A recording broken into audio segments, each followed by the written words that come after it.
Essa igreja aqui já recebeu algumas pessoas ilustres do movimento adventista. José Bates, Tiago White, Ellen G. White, J.N. Andrews, entre outros. Ela é considerada a igreja adventista mais antiga do mundo ainda em funcionamento, abrindo suas portas todos os sábados. Nos meados de 1840, essa igreja era apenas uma igreja cristã da comunidade que abraçara o movimento millerita.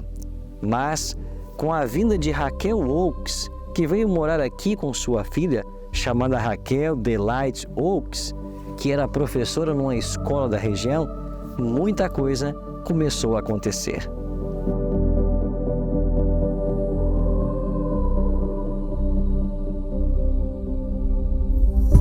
Muitos adventistas pensam que os fundadores do adventismo possuíam a mesma postura doutrinária que a igreja hoje crê. Mas isso não é verdade. Em sua busca por identidade, os pioneiros do movimento foram estudando as Escrituras e, dia a dia, novas verdades eram descobertas. Mesmo os pioneiros acreditavam, como nós hoje, que a verdade presente é dinâmica e poderia ser alterada à medida que o Espírito Santo conduzia a igreja através do estudo da Bíblia.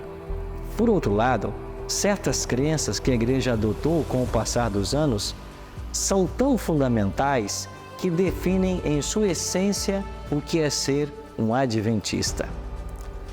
Depois da descoberta da existência de um santuário no céu e do ministério bifásico de Cristo nesse santuário, chegou a vez dos pioneiros entenderem a importância da lei de Deus e do sábado, do quarto mandamento.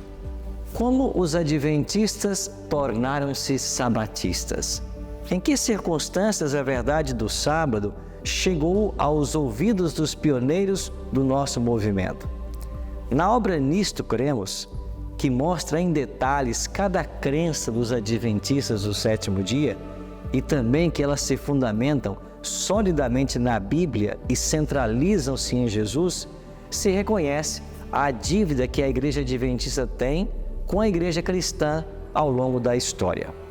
Pessoas tais como John Wycliffe, John Hus, Martim Lutero, Tyndale, Calvino, Knox, Wesley e outros, cuja compreensão sucessiva de nova luz das verdades bíblicas conduziu a igreja em direção ao entendimento mais amplo do caráter de Deus e de sua palavra.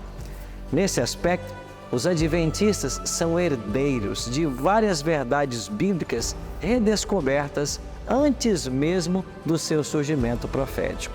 E o sábado é um exemplo disso.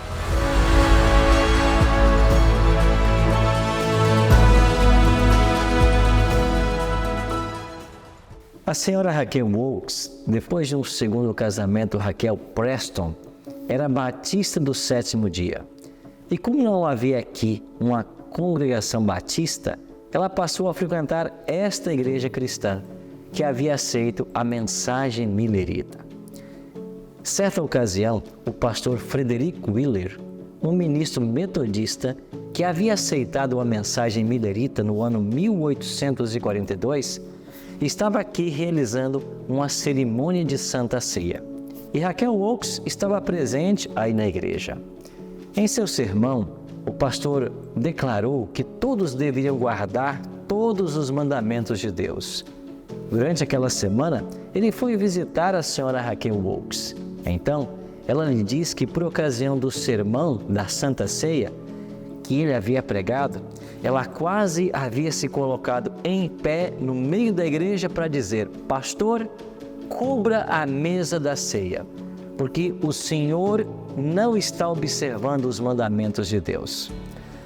O pastor Frederick Wheeler ficou desconcertado e então perguntou: mas qual é o problema, irmã Raquel? E ela lhe disse: você não observa o quarto mandamento, o que ordena a guardar o sábado. Naquela terapia de choque, ele caiu em si mesmo e então passou a observar o sábado.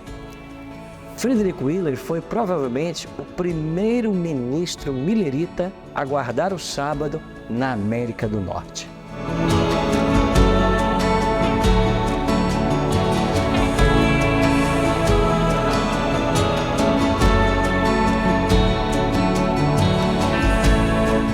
Nesta congregação, várias outras famílias foram influenciadas também a guardar o sábado. Entre elas, a família Farnsworth. Os irmãos Cyrus Farnsworth e William Farnsworth também começaram a observar o sábado, e essa se tornou a primeira igreja millerita a guardar o sábado do 7º dia. Justamente atrás da igreja, aqui em Washington, New Hampshire, você encontra a Trilha do Sábado. Esta trilha possui 1,5 km, serpenteado pelo meio da floresta. Colocaram aqui 31 pedras de granito e nelas gravadas a história do sábado em toda a Bíblia, desde a criação até a nova terra. Esse projeto foi uma ideia do pastor Merlin Knowles em 1995 e foi concluído em 98. Assim como os mandamentos da lei de Deus foram escritos em tábuas de pedra por Deus, nós vemos aqui o sábado, também gravados em pedras de granito. Essa é uma bela ilustração da vigência da lei de Deus e da vigência do sábado do 7º dia.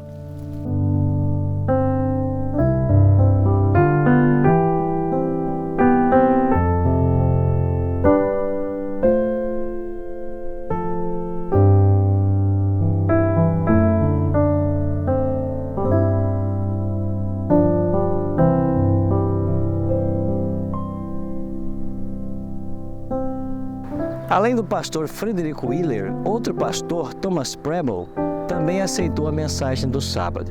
O pastor Preble decidiu escrever um artigo sobre o sábado e esse foi publicado na revista Hope of Israel, Esperança de Israel, em fevereiro de 1845.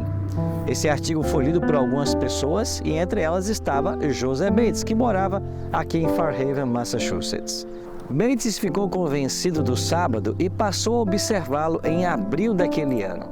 Mas ele precisava de um embasamento ainda um pouco mais profundo sobre a doutrina do sábado.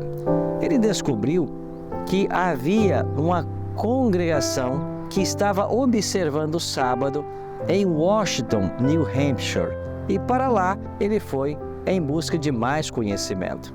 Bates visitou a Cyrus Farnsworth e, juntamente com Cyrus e seu irmão Willie, eles dialogaram demoradamente à margem de um lago em frente à casa de Cyrus. Bates saiu dali completamente convicto de que o sábado do 7º dia é o dia do nosso Senhor. Bates retornou de Washington, New Hampshire, para aqui, para Fairhaven, convencido da verdade do sábado e desejoso de ensinar esse tema para outras pessoas. Quando ele passava por uma ponte que liga as cidades de New Bedford a Fairhaven, ele encontrou um antigo amigo chamado James Madison Monroe Hall, que lhe perguntou: "Capitão Bates, quais são as novas?" Ao que Bates respondeu: "As novas é que o sábado é o 7º dia do Senhor Deus."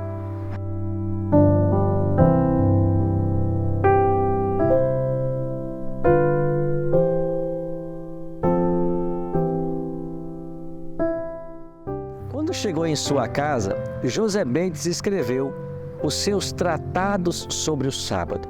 O primeiro e mais significativo deles foi o sábado do 7º dia, um sinal perpétuo. Esse folheto que Bates escreveu foi publicado aqui na cidade vizinha de New Bedford, em agosto de 1846. Esse folheto chegou às mãos de um casal, Tiago e Ellen White. O casal então leu esse panfleto e também aceitou a mensagem do sábado. Estava agora formado o núcleo dos fundadores da Igreja Adventista do 7º dia: Joseph Bates, Tiago White e Ellen G. White.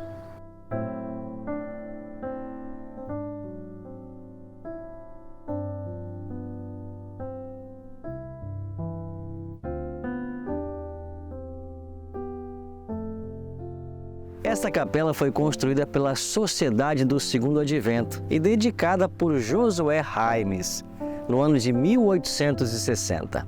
Dwight Moody, que vivia nessa região, pregou aqui várias vezes. E é muito provável que Raquel Oakes tenha participado das reuniões aqui, uma vez que ela apenas se uniu definitivamente à Igreja Adventista no último ano da sua vida. A capela é bem similar à que Miller construiu em sua fazenda, um local preservado desde 1860 e que manteve acesa a chama da breve volta de Jesus.